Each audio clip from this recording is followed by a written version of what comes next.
mes amis. Hi guys, ni hao. It's Chinese New Year. I have a bit of time, so I wanted to update on my collection. I'm still waiting for two really good watches to come, but you know how it is in Switzerland. As long as you've paid your money, time seems to slow down over there, but when they're waiting for your money, they'll work a bit faster perhaps, but anyway, I can't wait forever.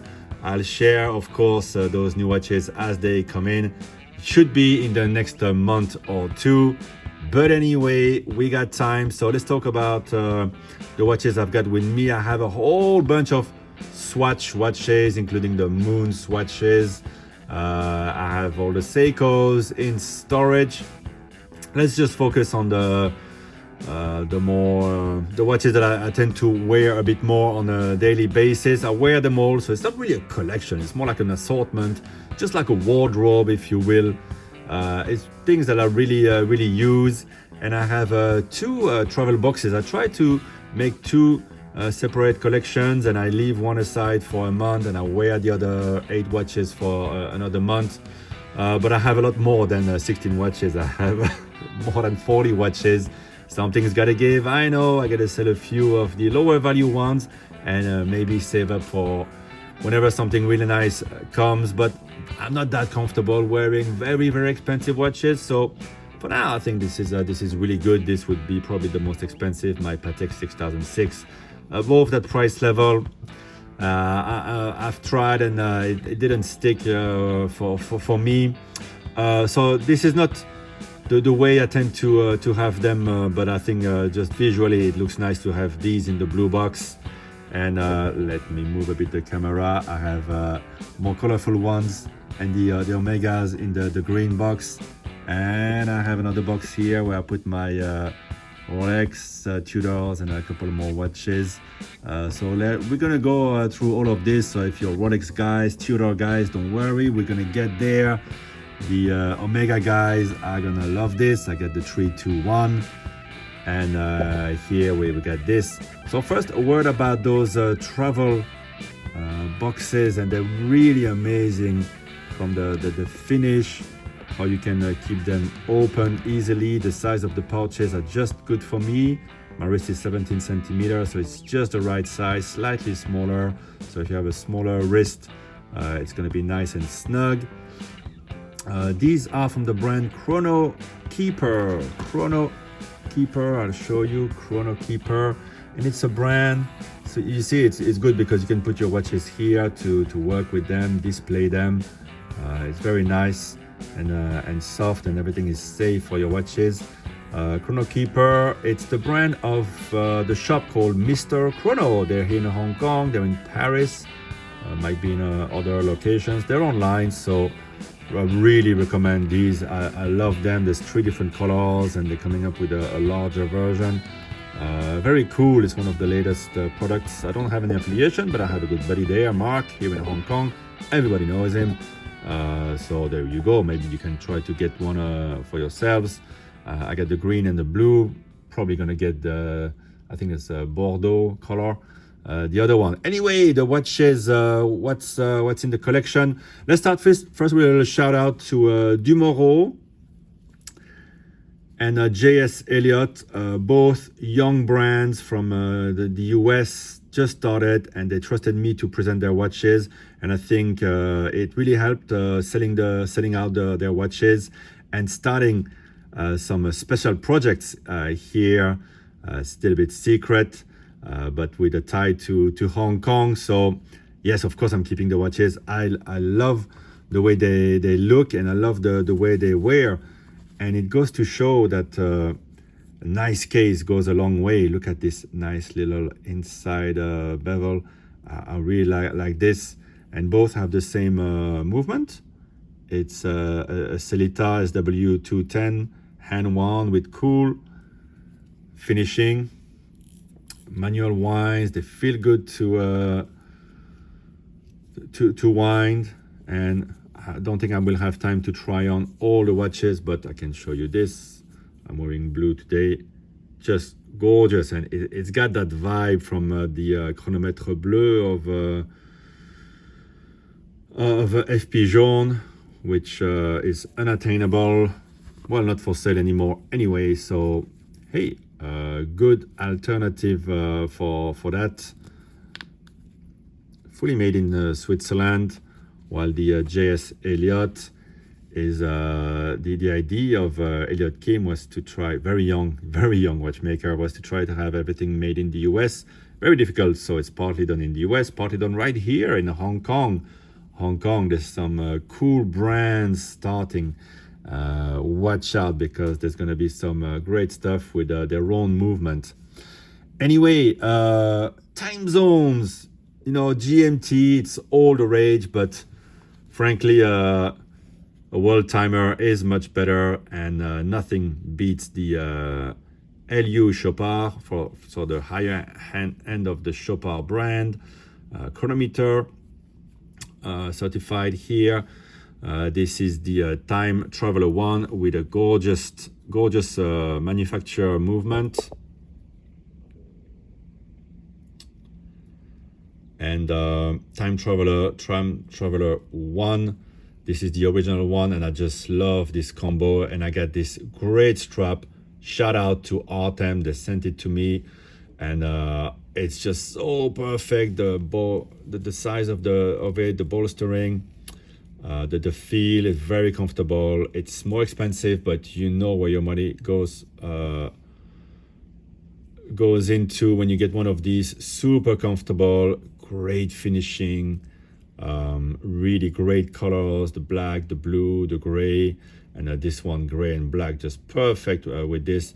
The reason why I like this one the most is because you get the date very discreetly, you get a bit of lume, of course good colors, you get the daylight savings indication, so you can get the right time, unlike the more expensive Patek, which is wrong most of the time. And to be a fair game, as the case with the Omega right now, the time is wrong in some locations, and I have no way of really telling just with the watch in the summer the proper time. Well, I do know that it's summertime, but there's no indication of summertime in the Omega Aquaterra, Speedmaster Aquaterra world timer with moonshine gold. Gorgeous. We'll talk about Omega in a minute. Patek, let's go for the heavy hitter. One of those watches, when you pick it up, you first turn it around, take in the gorgeous micro rotor movement, the 240 movement. These ones were only produced for about 3 years. Beautiful case, very wide 24 millimeter lug size, and fantastic dial. Great size, 39 or 38. Wears big, wears bold, and just gorgeous with a circular date, small seconds. What is this, Art Deco?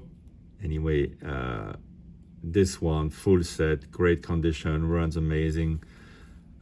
Is a dream watch. I found it last year, and here and there you might not, if you're in Hong Kong, you'll see me selling some watches. It's because of this one.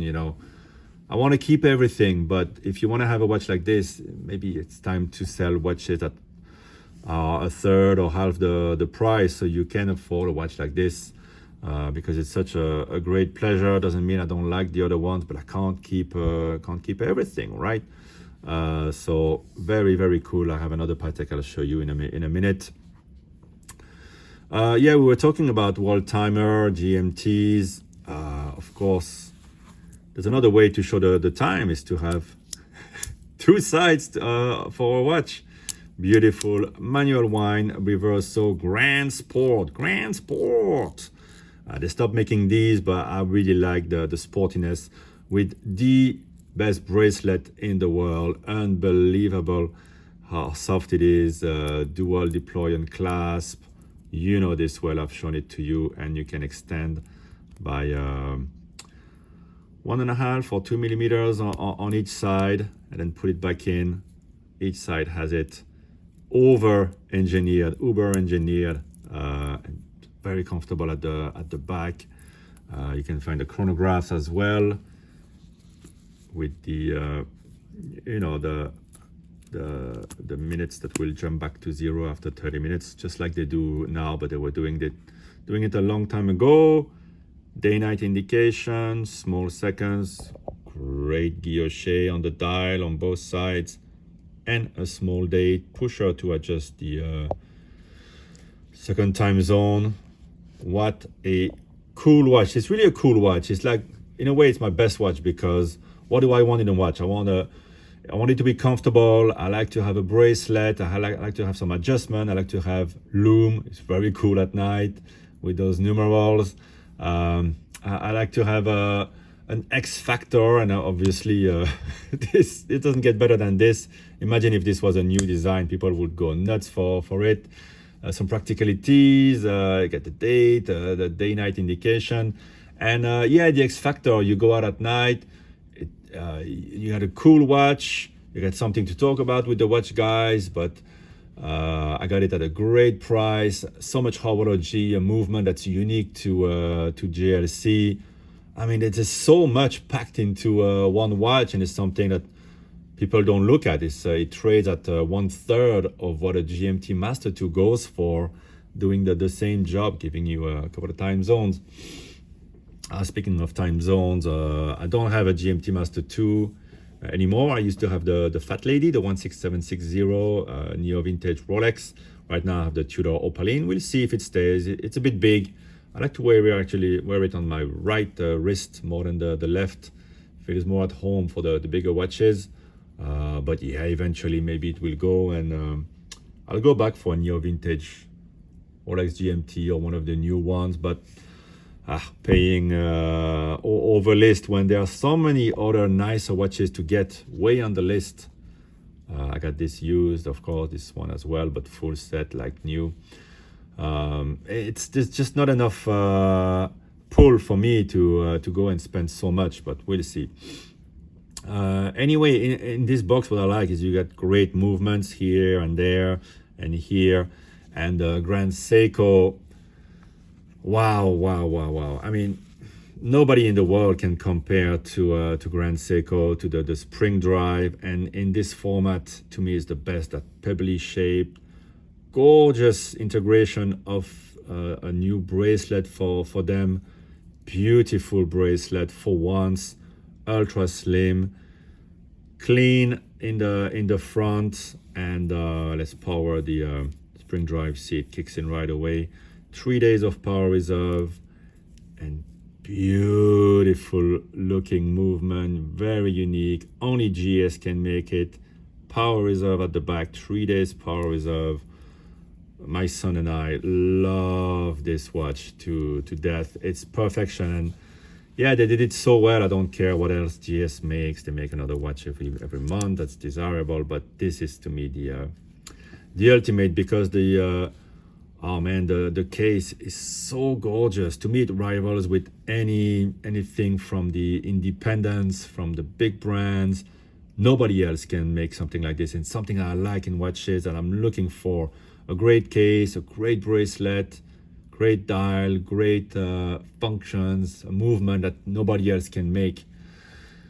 Speaking of which, we got a Frédéric Piguet movement in this ultra slim white gold Cartier, and reference is 1736. Quite hard to find, high value. I had it serviced at Cartier, and yes, if you're wondering why it says Swiss made, they changed the dial, but I managed to get the original dial back. They say it was damaged, blah blah blah, but there you go. They've added one more word. There's 4 words now: Cartier here, Cartier there in the 7, and Swiss made. That's 30% addition of words. I wasn't really happy about it, but they gave me the dial back, which normally they don't do.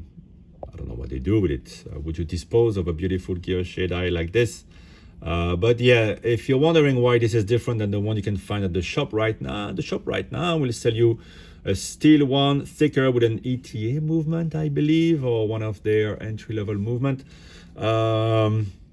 So there you go. I got this for a great price from a dealer. So you see, you can get find great watches at the dealers in Hong Kong if you're, looking a bit for something a bit different.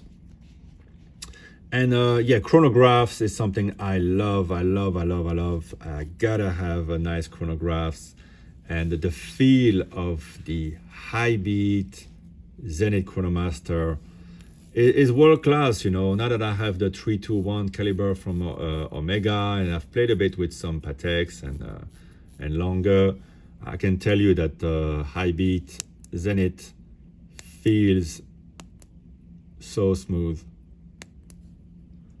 So this one is from the late 90s, chronograph chronometer. I got a certification. It still runs amazing in all positions. Again, on the Artem strap Hydroflex.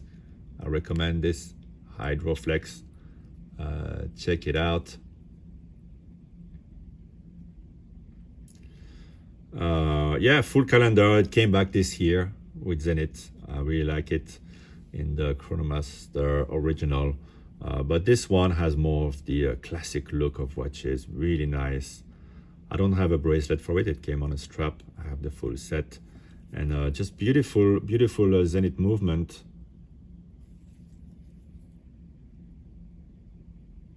Yeah, really a fantastic watch, and for what you get, the price compared to the new ones, I mean, it's just value for money. Moving on. Lots of Omega in this box, but let's start with a handmade watch in the UK. So really change of pace. This is the Garrick S5, 39 millimeters. They created a brand new in-house movement just for this watch to be able to offer smaller diameter. Garrick is known for their beautiful handmade, real deal, very expensive guilloche dial. The indexing as well is handmade. The hands, you really get the feel.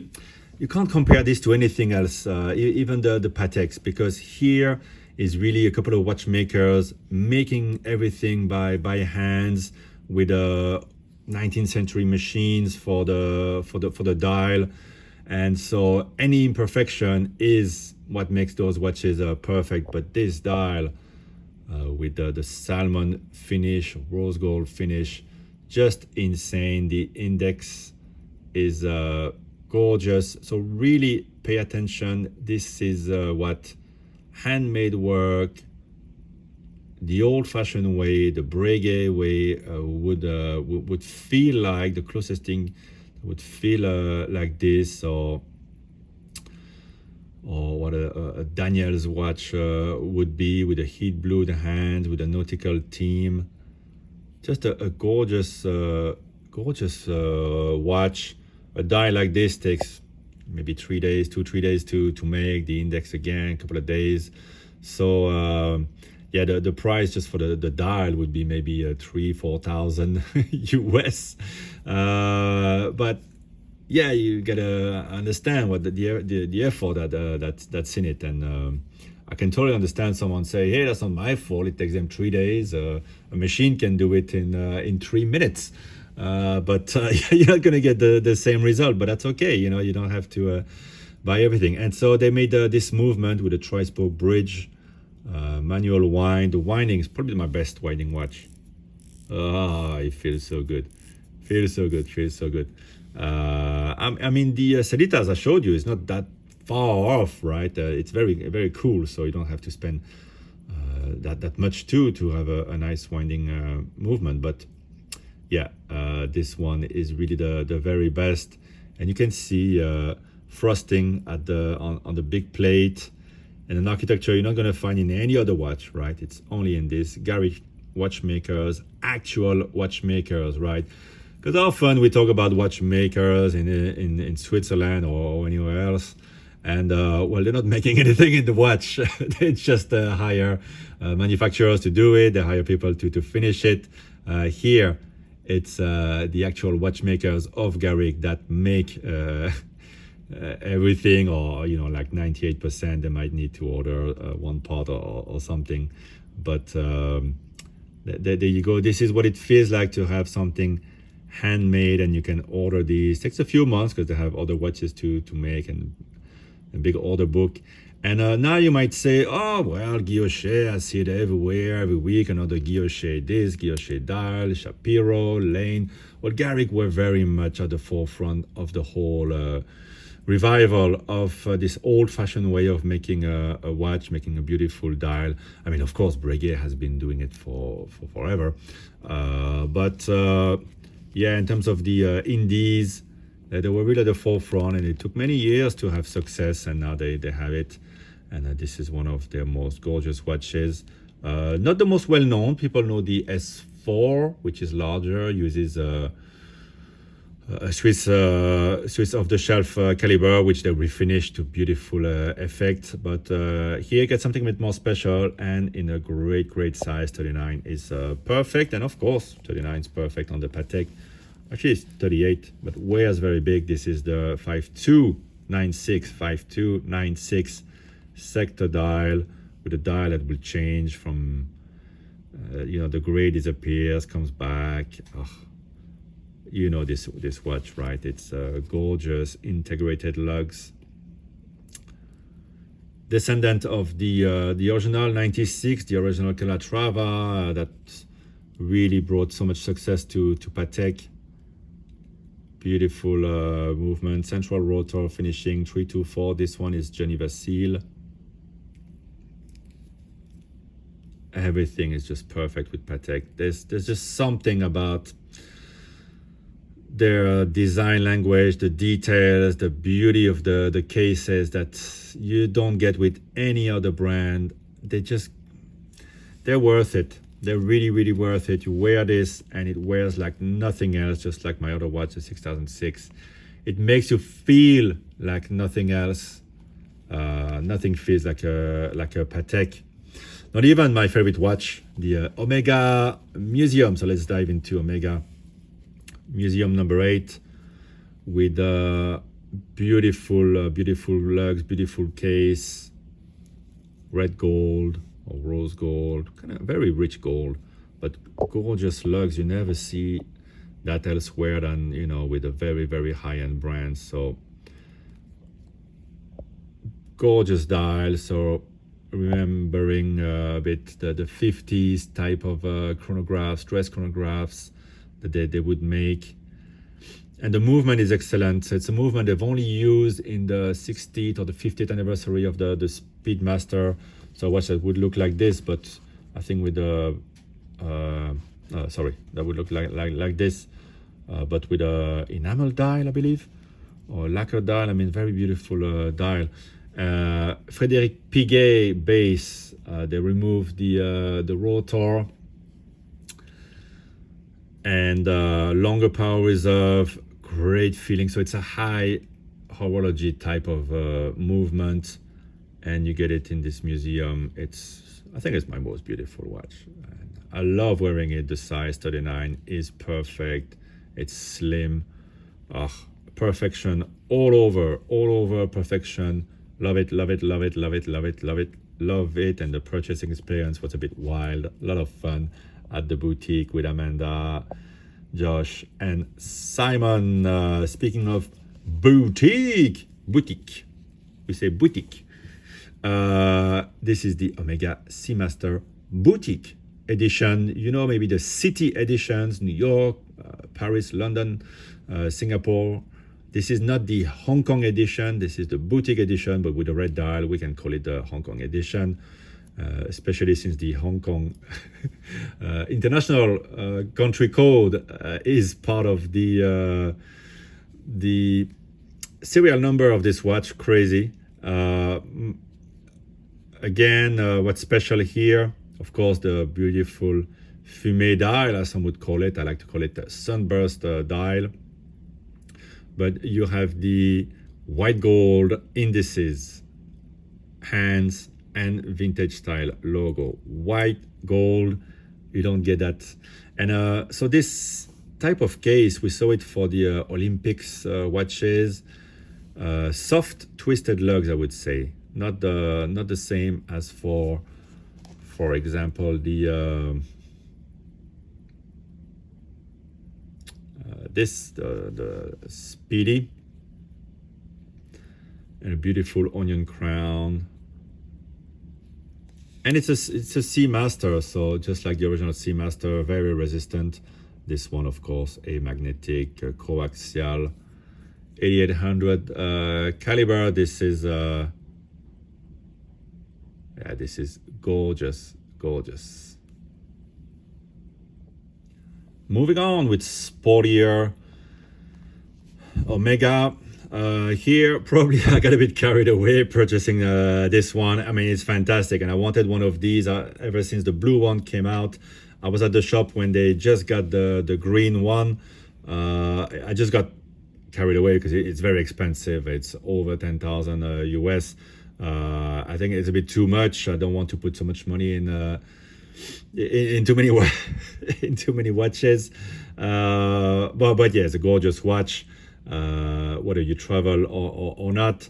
As I said, not as complete I think as my or interesting as my Chopard World Timer, but as Aquaterras go, this is fantastic, and it's a big watch, but we're smaller if you have it with the very comfortable strap.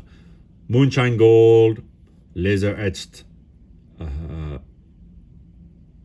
planet globe there, but very cool, of course. And yeah, you can dive with it if you want. You have lume, a magnetic again, just the super quality that we know from Omega. But yeah, I'll be first to admit, maybe I went a bit too crazy buying this one as well, but I kind of wanted to experience it.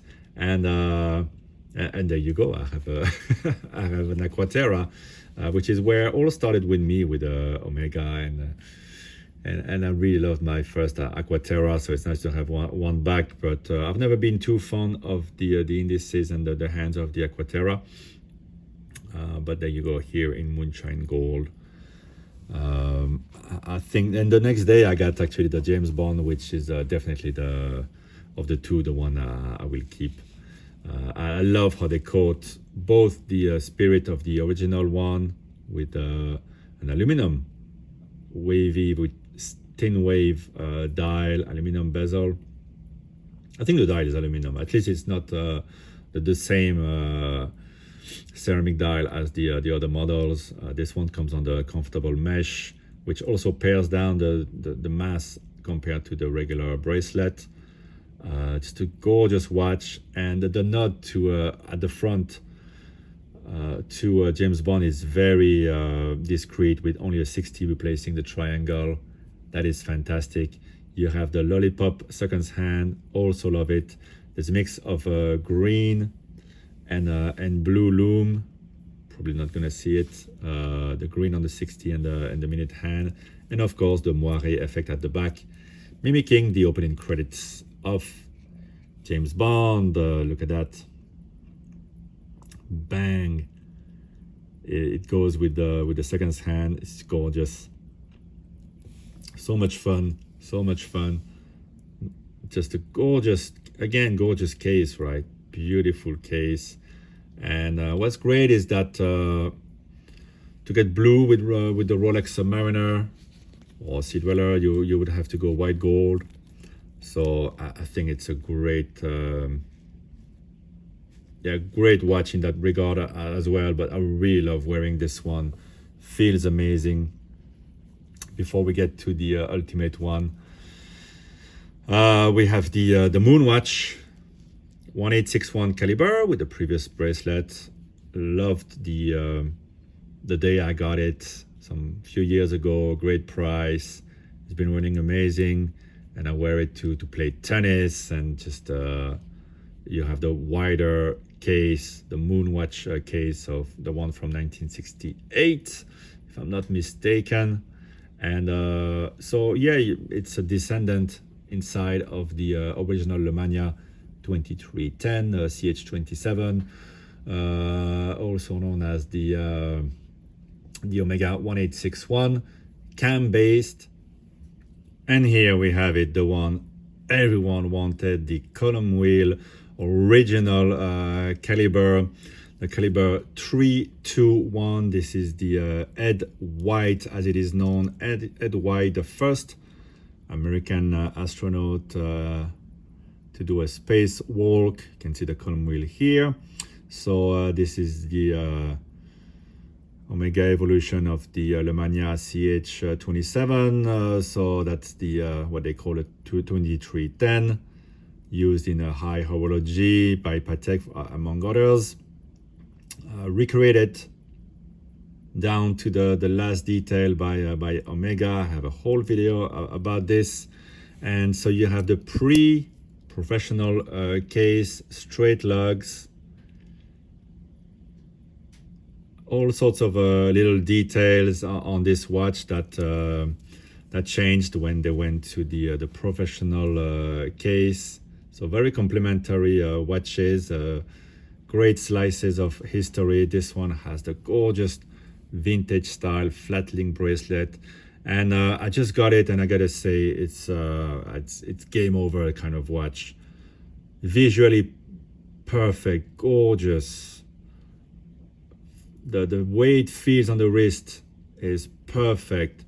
The horology inside, unbelievable movement. It's Omega built, so it's going to be super solid. The attention to the details, the quality is just second to none. Absolutely worth the money. It's when you think about Ed White and unfortunately how he perished on the training for the Apollo 1. Everything those guys went through, and how Omega was picked to be on their wrist, and what it meant when Apollo 13 needed an instrument reliable to time a burst to come back to Earth. I mean, it's crazy. This watch is everything. It's everything, and I really love it. And I gotta thank Amanda at Omega for getting this one. If you're asking me if I have to keep just 2-3 watches, top of my head, that's one of them immediately. And this Omega as well. I mean, these two, that's enough, right? But you gotta have a Patek, this one or the 6006 or both of them. And of course, you gotta have a Rolex. Let's move on to Rolex. The sun is shining on this Datejust. Okay, so we've got, them, 39mm 214270 Mark II Explorer. Love to wear this on holiday. Perfect, wears amazing. I'm not gonna repeat myself a million times. 40mm discontinued, only produced for 3 years. Sea Dweller, 40mm, the Sea Dweller 4000 as it is known, the 116600. That's the one to get. Don't get the new 43mm one. Get this one. It's forever a collectible. You don't get the Cyclops. Incredible depth rating. You do have the glide lock. You do have the ceramic, so it's modern, but beautiful watch, beautiful beautiful dimensions. I find it just works better than the previous generation Submariner. I just feel it's just such a prettier watch, a bit thicker, but just so much more special. This is the one I think you should be getting if you're getting one. But of course, I love my Datejust. That's a perfect watch. If I was to keep just 2-3 watches, I gotta have a Datejust. The Wimbledon dial, especially I play tennis, 41mm. You know everything about this watch. That's the thing with Rolex. There's not much to say, but it's just because it's so perfect. Love my Wimbledon, but I love this one as well, and it's very complimentary. You got the Roman numerals, two-tone, Datejust 2. So when they made the Datejust bigger, they went a bit too big, I guess, a bit too bold, too sporty. That's what I like about it, especially with the they didn't have the Jubilee then. It was only the Oyster, sportier, And this dial, I love it at night. The lume is fantastic. Also a perfect watch, and it's a much more personal choice for me than everything else that everybody knows and love. Not many people care about this, remember this, like this. I feel more like it's a personal choice, and this could be my only watch. I love it, I love it, I love it, and very reliable. This one is 10 years old, still runs on the dot. What other brand can do that? And that's the problem. When you start getting a lot of watches, every time you're gonna have to drop 1,000 or more on service after 5-7 years if you wear them a lot. Rolex, man, they just go and never stop. So I've put a few other watches in this box, complementary to Rolex, of course. Tudor, I've shown you the current GMT, big watch but fun watch. And the contrast is the ultra tiny, back to the origins, back to 1953, Black Bay 54. I sold the 58, and yeah, I have it on this strap. I wear that at night, every night. Super comfortable with the parachute strap, which I get also from Mr. Chrono, by the way. But yeah, same brand, Chrono Keeper. Or maybe not. Anyway, nobody cares. Yeah, it's a bit too simple, right? But at the same time, it is what it was, and it's gone full circle. And Rolex can't do this. Tudor can. And it wears amazing. Long flat case with a long lug. So lug to lug is actually not, it's just a millimeter different than the Black Bay 58. They wear beautifully, and I really recommend you to try on the Black Bay 54. You know, and they have great bezel actions as well, second to Rolex only. And Longines, if you're gonna have one Longines, I really like the Legend Diver, the original one. Yes, now they make a 39, and every YouTuber is gonna say, oh, they listen, it's perfect, it's what everybody wanted. It's not what Optic wanted. I want the original one, the 42 millimeters, just like the original. It's bold. I mean, everybody wants a watch that's perfect on the wrist now. No, sometimes I want something bold with long lugs. That's something that people notice, with a beautiful sapphire, box sapphire. And that's what it is. What I don't like about it is the huge display box it comes with. It's huge. I just want to sell the watch just because of that. But now everybody wants the little one, the little 39 millimeter. You'll come around to desiring this one more. There you go. I've said my piece. And in the watchmaking, from right across the corner here in Shenzhen, Baron's high-end engineering, great watchmaking. They make the lightest watch in the world now, 11 gram. It's coming to the market. Their marketing is terrible. The distribution is confusing.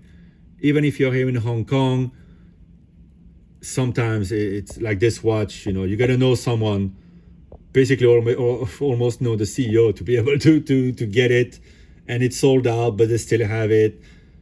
Barons, if you hear me, I hate your marketing. I hate the way you sell your watches. There's no rhyme or reason to it. They make amazing watches that rival with MB&F at a much lower price point. Very cool display of the time. But this one, collaboration with Konstantin Chaikin, is amazing, with amazing tech. It wears so flat on the wrist, so beautiful, with the ice crystal titanium, very hard to make, big rejection rate. So you have a cool display of the time. Let me show you the seconds hand when it runs. There you go. Very playful. The engineering is beautiful. The finishing is great. I mean, the quality of the build is really great. So don't worry if it's made in China. It is top quality from China. Barons is on a different level when it comes to that, and the design and the ideas and the projects that they go with. I mean, if Chaikin, trust him, collaborates with them, it means it's great. And see how the CAM system makes the seconds hand I need to power it more. Follow the mouth of the Ace of Spades, the Joker.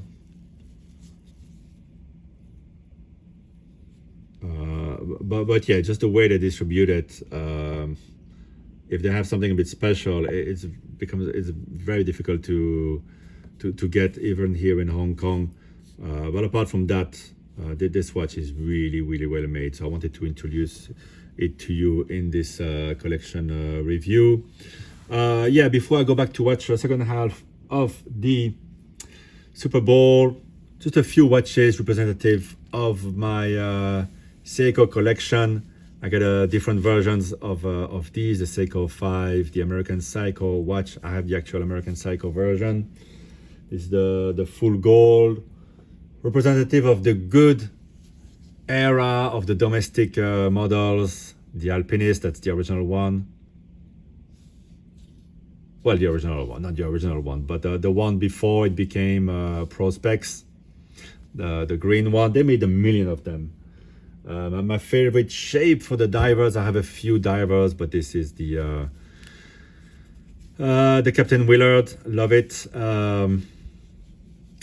On the Uncle Seiko strap, of course. Blancpain swatch, love it. Oh, that bezel action is so good. And I've got it on the Artem strap. I'm trying to get the black one. I missed out on it the other day. Tissot, I got the black, I got the blue. PRX, gotta have it. Cool watches. Never wear it. Jaeger-LeCoultre asked me to make their promotion, and frankly, this is all the tourbillons I'll ever crave for, because they all look the same to me, whether they are made at an affordable price in China. This is a flying tourbillon, or they are made in Switzerland. I don't find that it adds anything visually pleasant to a watch beyond this, right? I don't crave for $1 million tourbillon made in Switzerland. I prefer the one from Jaeger-LeCoultre. Looks the same. It looks the same to me, sorry.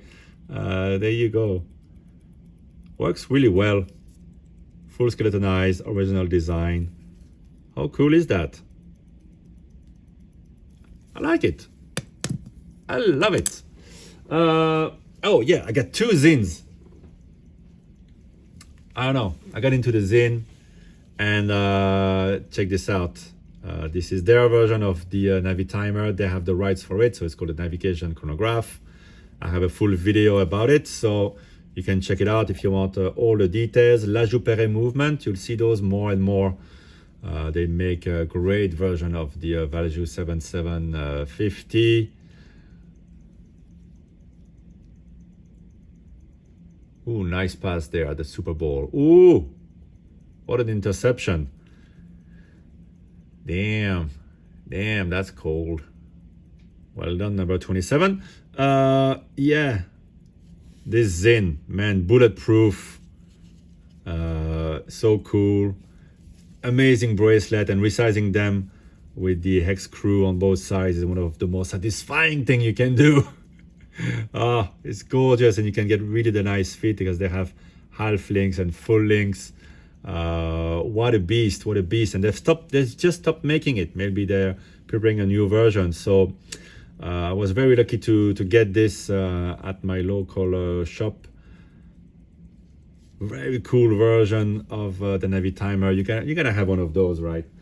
And my other Zin is another very cool, the U50, which wears so slim, so good.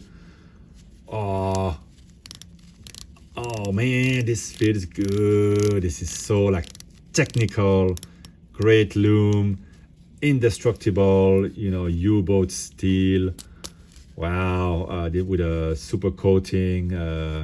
They have the tegmented coating plus another coating. This one is crazy. Beautiful black on blue on black. U50. What a beast, man. If you want one for the apocalypse, that would be it. All right, guys. Well, that's about it. And I think that's enough. That's a lot. I have a whole bunch of other little trinkets, little watches, watch Seikos and all that. I can't go through all of it because it's becoming a super production. Yes, I need to sell a few things, especially the things around the $3,000 to even $10,000 watches, so I can afford maybe something special down the line. Nothing I really want except the two watches I have on order.